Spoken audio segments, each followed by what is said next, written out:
비가 오면 리모델링 하는데 이거 문제 생기지 않을까 걱정되고 고민스러워요. 이건 내 인지요.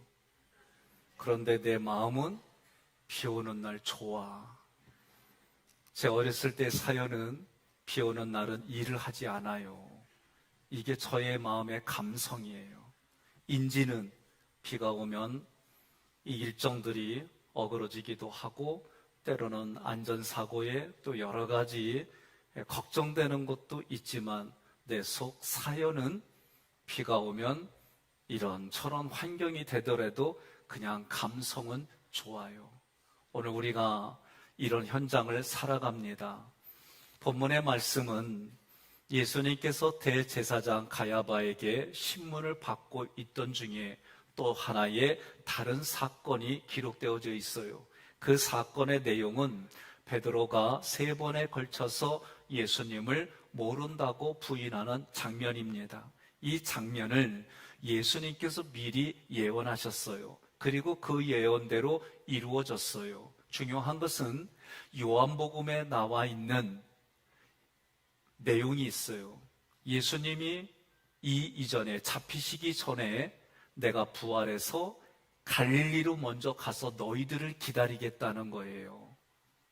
오늘 이 말씀과 연결되어지고 그리고 그곳에서 예수님이 베드로를 만나주세요. 그리고 3번 네가 나를 사랑하느냐? 거기에 대답하는 장면들이 21장에 나옵니다. 이렇게 연결해서 오늘 본문의 말씀을 보아야만 이 말씀 내면에 흐르는 하나님의 사랑이 내게 알아져요. 그 사랑이 깨달아지고 경험되어져요. 그런 인생을 살아가시기를 주님의 이름으로 권면하며 축복합니다. 69절에 베드로가 바깥들에 앉았더니 한 여종이 나와 이르되 너도 갈릴리 사람 예수와 함께 있었도다 하거늘. 베드로의 이름은 깨어져서 구별된 반석, 이런 뜻입니다. 바깥들은 예수님을 부인하는 자리예요. 실패의 자리입니다. 베드로에게는 자기 신념의 자리입니다. 그리고 자기 의의 자리입니다. 이 바깥들을 요한계시록 11장 2절과 연결하면 그 바깥들은 이방인에게 지팔피도로 주셨다라는 말씀과 연결해 봅니다. 그러면 그 바깥들에 앉았더니 지금 베드로가 어떤 마음을 가지고 앉았냐면 예수님의 결말을 보겠다는 의지를 가지고 있어요. 그 얘기는 여전히 지금 불법한 환경과 세상을 예수님이 마지막에는 권선징악으로 자기가 원하는 대로 정리하실 거야. 이런 마음을 가지고 그런 기대를 가지고 예수님이 보여주셨던 이성과 환경을 초월하여 역사하는 그 힘을 가지고 권선징악으로 정리해 주실 거야. 그런 기대감을 가지고 베드로가 바깥들에 앉아 있는 거예요. 또 한 가지 접근해 봅니다. 베드로가 예수님을 부인하게 된 원인이 무엇일까? 그것은 예수의 결말을 보려고 뜰 밖에 앉아 있는 것이 문제가 되는 거예요. 여러분, 우리가 어디에 서 있느냐? 어디에 앉아 있느냐? 누구 편에 서 있느냐? 이거는요, 없을 수가 없어요. 없을 수가 없어요. 성경은 예수님의 편에 서라는 거예요.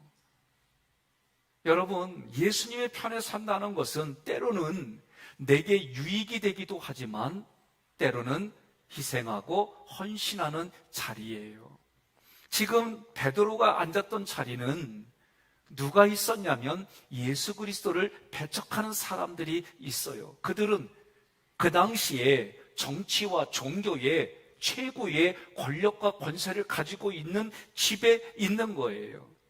세상의 가치와 세상의 권력 한 자리에 한가운데에 베드로가 앉아 있는 거예요. 성경은 우리에게 말할 때에 죄의 자리에는 앉지도 말라는 거예요. 죄는 듣지도 말라는 거예요. 예수님을 믿고 따라온 날들이 오늘 베드로는 내면에 복잡하게 얘기하는 겁니다. 내가 모든 걸고 따라왔는데 이 순간이 억울해지기도 하고 이 순간이 후회가 되기도 하고 그래요. 종종 그런 얘기를 하는 사람들을 봐요. 내가 뭐 인생의 모든 걸고 따라왔는데 콩깍지가 꼈지. 난 여러분들 보니까 표정 보니까 전혀 안 그렇게 해주셔서 감사해요. 네? 결혼 생활뿐만 아니라 내가 인생을 걸고 정보를 받아서 내 자산의 모든 걸 걸었는데 전혀 기대치 않은 일들 속에 낙담하는 일들이 얼마나 많은지 몰라요. 오늘 베드로도 자기의 인생을 걸어서 하나님의 나라가 창조되어지고 수립이 되어지면 나는 그 나라에서 예수님께 헌신한 지분을 가지고 이런 자리 가져야지, 그런 마음으로 따라온 거예요. 여러분 자신에게 물어보세요. 비가 옵니다. 날씨가 꿀꿀합니다. 그런데 이 자리에 왜 왔는지 자기에게 물어봐요. 우리 동네는 이런 얘기도 있어요. 이 자리에 왜 왔니? 그러면 대답해요. 자기가 다 대답하게 돼 있어요. 무슨 요구와 욕구를 가지고 이 자리에 왔는지 오늘 본인에게 물어보세요. 이때 바깥들에 있던 어린 여자 종이 베드로의 얼굴을 확인하고 말하는 거예요. 너도 갈릴리 사람 예수와 함께 있었다. 그러자 베드로가 70절에 공개적으로 사람들이 들을 수 있도록 말합니다. 예수님과 관계를 부인하는 거예요. 저는 이렇게 해석했어요. 네가 나를 잘못 본겨. 뭔 소리라다냐?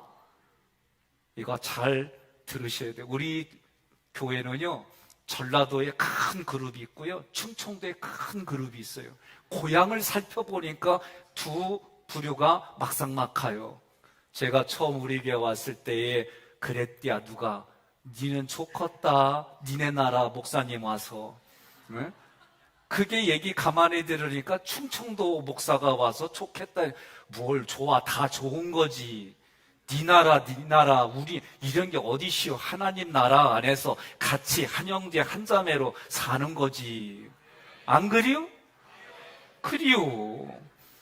지금 베드로가 슬며시 말하고 앞문으로 나가는 거예요. 그러면서 71절에 거짓말로 위기를 모면한 베드로가 그 여종을 피하려고 앞문으로 슬며시 나아갔는데 그곳에서 다른 여종이 베드로를 알아봅니다. 그리고 예수님의 제자인 것을 알아보고 하는 말입니다. 이 사람은 나사렛 예수와 함께 있었도다. 나사렛 예수란 말은 예수를 비유하는 말이에요. 제가 홍천에서 11사단에서 군생활을 했어요. 저희 구참 중에 인천 사람이 있었어요.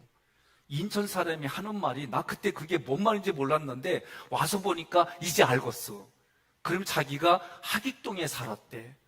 그러면서 하는 얘기가 뭐라면 끽동에 있었어 그러는겨. 이게 좀 비하하는 말이잖아요. 안 좋은 우리 이 지역의 역사를 얘기하는 거거든요. 지금 다른 여종이 예수를 나사렛이라고 말할 때는 아주 비하하는 얘기예요. 지금 베드로가 예수님과 한 패거리로 비하를 겪어서 더 심각한 자리로 가느냐 마느냐, 그런 자리에 있는 거예요. 그런 시선으로 거기 있는 사람들이 다 예수를 따랐던 베드로를 바라보는 겁니다. 예수님이 당했던 그 일들이 베드로의 대담 여하에 따라서 겪을 수밖에 없는 자리예요. 72절 함께 봉독합니다. 베드로가 맹세하고 또 부인하여 이르되 나는 그 사람을 알지 못하노라 하더라. 아멘. 여러분 맹세해 보신 적 있습니까? 저는 어제 말씀을 준비하는 가운데까지 제가 맹세한 기억이 나요. 하나님, 나 이거 들어주시면요, 나 신앙생활 잘 할게요. 하나님 이거 해주시면요, 나 하나님 배신하지 아니하고 이렇게 할게요. 나도 그랬더라고. 그런데요, 신학교 다닐 때 결단할 때 꼭 그거 불렀어요. 푸른 바다 나서니 몸 어디든지 이 찬양 불렀는데 몇 년 지나니까 어디든지 가오리다가 용인까지 가오리다 이렇게 바뀌었대. 서울에 있는 어느 신학교에서. 그리고 나서 제가 이제 결혼했어요. 그리고 내가 나에게 질문한 거예요. 어디든지 가라고 그러면 가겠냐? 지금 너 내가 부르면 하늘로 오겠냐? 그럴 때 제가 푸른 바다 나서니 몸 지금은 못 갑니다. 제가 그때 그렇게 대답했어요. 왜? 처자식이 있는데 내가 가면 어떡하냐고요, 하나님. 그리고 어렵고 힘든 하나님의 훈련 계획에 따라 겪어가면서 이제는 억지로 끌려가기도 하고 이제는 자원에서 그 길을 걸어가는, 그리고 빨리 응답하는 일들이 빨라졌어요. 나만 그랬을까? 베드로도 마찬가지예요. 성경에 나와 있는 모든 인생들이 다 마찬가지예요. 72절에서 베드로가 맹세하고 또 부인하여 이르되 나는 그 사람을 알지 못합니다. 더욱 강도 높게 이제는 예수님을 부인하는데 전혀 무관한 사람이라고 맹세까지 하는 거예요. 함께 봉독합니다. 73절 조금 후에 곁에 있던 사람들이 나와 베드로에게 이르되 너도 진실로 그 도당이라 내 말소리가 너를 표명한다 하거늘. 요한복음 18장 26절에 보니까 베드로에게 길을 잘린 말고라고 하는 사람의 친척이 그 자리에 있었어요. 그 동산에 있는 것을 보았다는 거예요. 여러분, 지금 이 내 말소리가 너를 표명한다 이 구절은요, 가룟 유다만 제외하고는 전부가 갈릴리 출신이에요. 북부 지방의 사람이에요. 독특한 억양을 써요. 따라서 베드로가 대답한 소리를 듣고 억양으로 베드로의 정체를 간파했어요. 내가 아무리 아땀시 니 전라도 맞지? 그려 안 그려? 제가 이렇게 얘기를 하면 여러분들은, 어떤 분은 전라도요, 충청도요? 처음 듣는 사람은 그럴 수 있어요. 그런데 이미 제가 충청도 말씨를 다 쓰고 이 자리를 전라도 사람처럼 하려고 해봐야 이미 먼저 나를 아는 사람들은 전라도가 아니잖요, 충청도잖요, 왜 그리요? 이건 이렇게 나올 수밖에 없는 거예요. 오늘 본문의 말씀이 그래요. 73절은 베드로 너의 말투를 들어보니까 아까 예수님과 함께 있었을 때의 그 제자의 말투와 똑같다 말이에요. 닭 울기 전 3번 부인할 것이라는 예수님의 예언을 아는 것처럼 제사장의 그 집안에 있는 사람들이, 대제사장의 사람들이 3번 너희가 예수의 제자잖아, 그렇게 질문하는 거예요. 옳고 그름을 따져보는 거예요. 오늘 이 말씀은요, 문맥 전체로 볼 때에 예수가 하신 말씀대로 되어지는 것을 얘기하는 거예요. 뭘 얘기를 하려고? 예수님이 하신 말씀, 본인이 제자들에게 하신 말씀, 내가 그리스도다, 하나님이다, 그 말씀대로 지금 예수님을 부인하는 베드로의 이야기까지 말씀하신 예수님을 드러내는 거예요. 74절에 그가 저주하며 맹세하여 이르되 나는 그 사람을 알지 못하노라 하니 곧 닭이 울더라. 지금 베드로를 잘 알고 있는 사람들, 그 사람들 사이에서 3번에 걸쳐서 추궁을 당해요. 너는 예수의 제자잖아. 베드로가 그 상황을 모면하라고 저주하며 맹세까지 하는 거예요. 그렇게 예수님을 부인하는 거예요. 여기서 저주하다 카테데마티조는 베드로가 예수님을 저주하는 게 아니에요. 내가 한 말이 진실이 아니라면 나는 저주받아도 마땅해, 나는 저주에 떨어져도 좋아, 이렇게 말하는 거예요. 결국 베드로 자신은 예수님을 알고 있음에도 불구하고 예수의 결말을 보려고 그 자리에 있었다가 예수를 전혀 알지 못한다고 강조하며 스스로 어디에 갔느냐? 저주의 자리로 들어갔어요. 우리는요, 죄의 종로로 타는 그 자리가 저주의 자리예요. 하나님의 말씀에 순종하지 않는 그 자리가 저주의 자리예요. 그런데 예수님은 예수님이 이 땅에 오셔서 갈라디아 3장 13절 함께 봉독합니다. 그리스도께서 우리를 위하여 저주를 받은 바 되사 율법의 저주에서 우리를 속량하셨으니 기록된 바 나무에 달린 자마다 저주 아래에 있는 자라 하였습니다. 아멘. 우리가 가지고 있는 저주 안에 있는 우리를 그 저주에서 벗어나게 해주시려고, 속량하게 해주시려고 오셨는데, 오늘 예수를 만나고도 예수를 멀찍이 따라왔던 베드로는 스스로 자신의 신념의 저는 그리스도시요 살아계신 하나님의 아들입니다. 모든 사람이 예수를 버릴지라도 나는 절대로 버리지 않겠습니다. 예수님 잡으러 온 그 종들 앞에 칼을 뽑아서 길을 잘라버릴 정도로 혼장담했던 베드로가 예수님을 멀찍이 따라가다가 결국은 스스로 저주에 들어간 결과가 되어버렸어요. 우리가 생각해 봐야 돼요. 오늘 베드로가 첫 번째 부인할 때는 자기를 지적하는 여종이 네가 잘못 봤어, 네가 잘못 들었어, 네가 잘못 말하는 거야 이렇게 말했다면, 두 번째는 예수님 자체를 부인했어요. 예수님의 결말을 보려고 찾아왔던 베드로가 두 번째 예수님을 자체를 부인했어요. 그리고 세 번째는 자기 스스로 거짓을 말하고 부인하여 저주의 자리에 들어갔어요. 오늘 우리가 때로는 옳고 그름이, 때로는 우리가 그런 인생의 마지막이 천국의 자리일까? 아니에요. 그 자리가 저주의 자리가 되는 게 너무나도 많아요.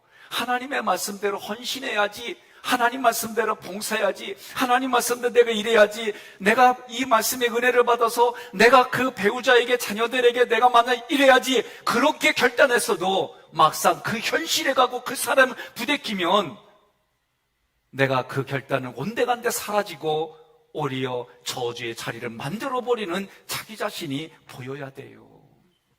요한복음 21장 14절로 18절에 예수님이 제자들에게 말씀하신 대로 내가 부활해서 너희들보다 먼저 갈릴리에 가 있을 거야.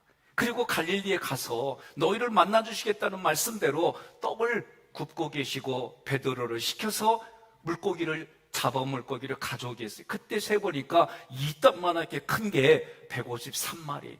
그래서 어떤 분이 2로 3으로 볼펜 만들어서 흥행했대.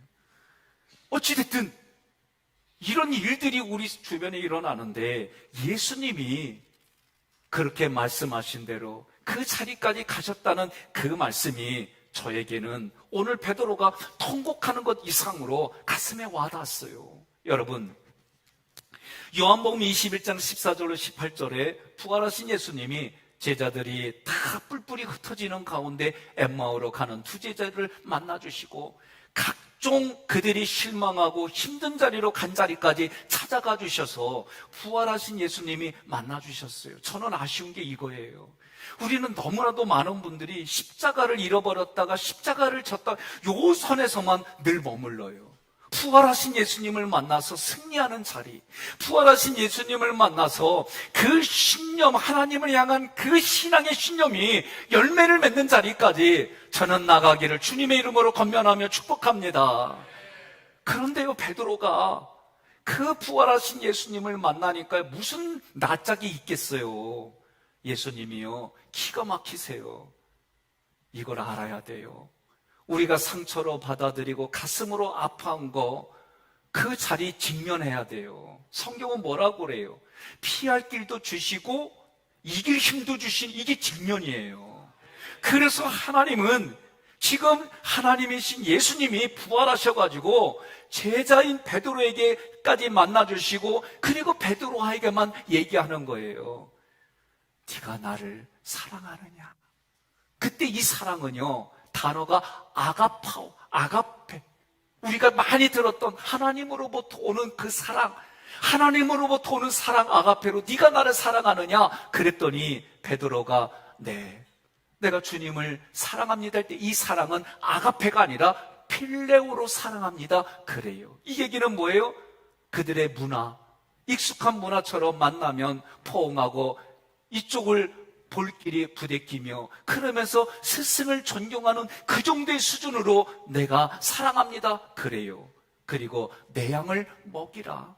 내 양에게 그 말씀에 그 양식의 말씀을 공급하라는 거예요. 두 번째 질문합니다. 네가 나를 사랑하느냐? 다시 아가페의 사랑으로 질문하니까 지금 베드로는 또다시 필레오로 사랑합니다. 하나님의 그 사랑의 수준이 아니라 자기가 마음껏 한 수준은 이 수준밖에 안 된다라고 고백하는 거예요. 내 양을 치라, 이제는 돌보라는 거예요. 마치 부모가 어린아이를 돌보는 것처럼 그런 수준으로 내 양을 돌보라는 거예요. 세 번째로 예수님이 내 양을 먹이라고 할 때 아가페가 아니라 이제는 베드로가 말하는 필레오를 가지고 네가 나를 필레오의 수준으로 사랑하느냐. 그때 베드로가 뭐라고 그러냐면은 근심하여. 르페오는 주님이 아가페로 말하다가 필레오로 말하니까 이 말씀들이 자기에게 너무나도 고통이 되고 너무나도 괴로워하고 너무나도 힘들어하는 마음으로 내가 주님을 필레오 수준으로 사랑합니다. 이렇게 말해요. 여러분, 오늘 이 말씀이 저는 참 제 가슴에 부대꼈어요. 75절 함께 봉독합니다. 이에 베드로가 예수의 말씀에 닭 울기 전에 내가 3번 나를 부인하리라 하심이 생각나서 밖에 나가서 심히 통곡하니라. 아멘. 이 모습까지 보면은요, 가룟 유다하고 차이가 없어요. 오늘 본문의 말씀까지 보면 가룟 유다와 똑같은 모습이에요. 차이가 뭔 줄 아십니까? 가룟 유다는요, 예수님의 부활을 경험 못했어요. 제가 볼 때의 가룟 유다는요, 상남자예요. 예수님을 끝까지 극한으로 몰아 넣으면, 여러분, 지도 극한으로 몰아보면 뭐라고 그래요?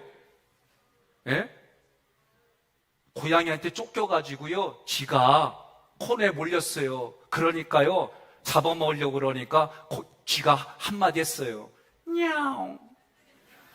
그랬더니 갑자기 고양이가 놀래가지고 갓디야. 그러면서 쥐가 하는 말이 적어도 2개 국어는 해야 돼. 에? 지금 상황은 이런 상황이 아니요. 지금 가룟 유다가 극한 상으로 모른 거는 자연도 통제하고 능력도 있으신 예수님이 자기가 죽음의 상황까지 가면 살아나려고 살려고 그걸 쓰지 않겠느냐. 그런 사고를 가지고 나라의 독립을 위해서 독립투사처럼 일했던 열심당원이 가룟 유다예요. 그러니 예수님을 극한 상으로 몰아붙이면 예수님이 그런 능력으로 이 불법의 상황들을 다 해결하겠지? 그런데 예수님은 그러지 않았어요. 그리고 죄가 없으신 예수님이 그렇게 고통당하는 걸 보니까 내가 잘못 생각했구나, 내가 잘못 생각했구나 후회했어요. 이 모습이 오늘 본문의 모습처럼 그렇게 했어요. 그런데 가룟 유다가 어떻게 해요? 받은 돈을 대제사장에게 집어 던져요. 내가 무죄한 죄가 없는 사람을 이렇게 했단 말이지. 이 돈 도로 가져가라 하는 거예요. 진짜 욕심이 있었다면 그 돈을 가져갔겠지요. 은 30은 그 당시에 노예의 몸값, 그것도 소의 뿔에 받쳐서 죽은 노예의 몸값. 오늘 우리가 그런 몸값을 예수님이 다 정리해 주셨다는 거예요. 이것을 경험하지 못한 게 가룟 유다의 삶이에요. 그리고 어떻게 해요? 이 문제를 내가 일으켰으니 내가 책임져야지. 그리고 꼴까닥한 거예요. 세상에서 보면 상남자요, 멋있는 사람이요, 자기가 책임졌으니까. 그러나 하나님 앞에 이 책임은 의미가 없어요. 예수의 이름으로 예수가 책임져 주신 인생을 살아야 그가 육신이 죽은 후에 하나님의 나라, 그리고 예수님이 내 문제를 해결했기 때문에 지금 살아가는 내 삶에 의미가 있는 거예요. 이게 다른 거예요. 베드로가 갑자기 예수님이 하신 말씀이 생각났어요. 이 얘기는 다른 것에 의해서 내가 깨달아지고 기억나서 반응을 보인다라고 해석하는 문법이에요. 베드로를 움직이는 게 무엇입니까? 성령이에요. 요한복음 14장 26절 함께 봉독합니다. 회사 곧 아버지께서 내 이름으로 보내실 성령 그가 너희에게 모든 것을 가르치고 내가 너희에게 말한 모든 것을 생각나게 하리라. 성령의 도움을 받아서 마태복음 16장 16절에 주는 그리스도시요 살아계신 하나님의 아들입니다. 오늘 또 베드로가 그 성령의 도움으로 깨달아져서 그 안에 통곡했다는 얘기는 쓰라리 마음을 부여잡으며 하나님 앞에 통곡하며 울부짖었다는 거예요. 한번 결론적으로 생각해 봅시다. 나도 베드로와 가룟유다의 모습처럼 이런 모습은 없었는지, 예수님을 가룟유다는 배신했지만 후회했지만, 베드로도 통곡하며 후회했지만 베드로는 진정한 회개를 하지 못했어요. 자살했기에 그런 기회가 더 이상 없었어요. 반면에 베드로도 예수님을 배신했어요. 스스로 저주의 자리까지 내려갔어요. 그러나 성령의 도우심으로 그가 회개를 하고 부활하신 예수님을 만나고 승천하신 예수님을 만나고 그의 인생의 삶이 신앙적으로 점점 커져서 초대교회의 중요한 인물로 복음 전파에 힘썼던 사람이에요. 우리는 연약한 존재예요. 언제든지 넘어질 수 있는 사람들이에요. 베드로가 주와 함께 죽을지언정 주님을 부인하지 않겠습니다라는 신념으로 살았고, 예수님의 결말까지 보려고 수제자로 따라갔고 생명까지 걸었고 예수님을 따르겠다고 혼장담했지만 막상 신변의 위협을 느끼자 변절했어요. 한때는 이런 베드로를 욕했는데 이번 설교를 준비하면서 이 모습이 내 모습으로 보였어요. 편절한 내 모습으로 보이니까 내가 신령으로 그것이 옳다고 살아간 삶이 함께 살아나고 천국으로 가는 삶이 아니라 너도 죽고 나도 죽어가는 지옥이 아니었나 뒤돌아보는 시간을 가져봤어요. 그런 생각을 하다 보니 때로는 내가 고개를 들지 못할 정도로 점점 내가 결단하고 하나님께 지키지 못했던 약속들이 하나하나 생각나는 거예요. 그래서 내가 할 수 있는 거는 내 가슴을 치며 우는 것밖에 없었어요. 예수님의 의견보다는 처음에는 그 의견으로 살겠다고 했지만 그러나 점점 내 경험으로 내가 생각하고 내가 선택한 그 결론을 따라가며 예수님의 권면을 무시한 내 모습이 자꾸 보이는데 너무 고통스러워서 그저 눈물만 흘렸어요. 마태복음 10장 33절에 누구든지 사람 앞에서 나를 부인하면 나도 하늘에 계신 내 아버지 앞에서 그를 부인하리라. 저는요, 우리 아들들이 때로는 내가 지시한 얘기를 안 들으면은요, 처음에는 화가 났어요. 그런데 어느 날 그 모습이 나의 육체의 아버지 앞에서 내가 그렇게 했던 지난날의 내 모습이 생각나게 해주는 것처럼 오늘 모습 속에서도 그렇게 된 거예요. 하나님 앞에 내가 하나님을 부인했는데, 삼위일체 하나님을 부인했는데, 그리고 내 주어지는 환경, 그 환경의 압박, 그리고 거기서 겪는 고통, 거기서 겪은 여러 가지 어려움, 그러니까 내 마음속에서는 얼굴도 낯짝이 있지, 하나님께 도움을 구한다는 생각도 못 들 정도로 내 마음이 그렇게 아픈 거예요. 그런데도 부활하신 예수님이 제자들보다도 먼저 갈릴리로 가셔서 염치도 고치도 없는 제자들을 만나주시고 그들을 다시 회복시켜 주셔서 재창조해 주시는 말씀이 내 마음속 깊은 그곳에서부터 꾸물꾸물 올라오는 거예요. 그리고 저는 다 성통곡한 거예요. 내가 무엇이간데, 내가 어떤 존재이간데 주님이 나를 여전히 말씀을 전하는 자로 쓰임받게 해주시고, 내가 무엇이간데 주님이 나에게 배우자를 허락하고 자녀들 여러 가지 이거를 해주셨을까? 이렇게 하니까 이제는 그 아픔의 고통이 그저 고맙고 감사하고 이런 마음으로 내 마음이 바뀌는 거예요. 데모음 16장 24절 함께 봉독합니다. 이에 예수께서 제자들에게 이르시되 누구든지 나를 따라오려거든 자기를 부인하고 자기 십자가를 지고 나를 따를 것이니라. 아멘. 이 구절이 저에게는 의무와 책임으로 오는 것이 아니라 하나님이 나를 사랑해 주시는 사랑의 음성으로 저기 내 마음에 파고드는 거예요. 조용히 한 주간을 돌아보았어요. 나에게 찾아오신 하나님은 어떤 하나님이었을까? 그리고 내 안에서 세미한 음성으로 돌아보면서 깨닫게 해주신 하나님이 베드로와 같이 죽을 수밖에 없고 염치코치가 없어서 통청하지 못하는 그 자리까지 찾아오셔서 내가 너를 사랑한다, 내가 너와 함께한다, 내가 너를 끝까지 도와주리라, 그리고 나를 세워주시는 그 사랑의 하나님이 나에게 찾아와 주셔서 나를 통해 다시 여러분에게 선포되어지는 겁니다. 나는 여러분들이 다시 사랑의 하나님이 나를 찾아오실 때에 마음의 문을 여시고 사랑의 하나님을 경험하셔서 그 하나님과 더불어 생명 살리고 다른 이들에게도 선한 영향력이 흘러가는 그 자리에 여러분의 이름이 회자되기를 주님의 이름으로 권면하며 축복합니다.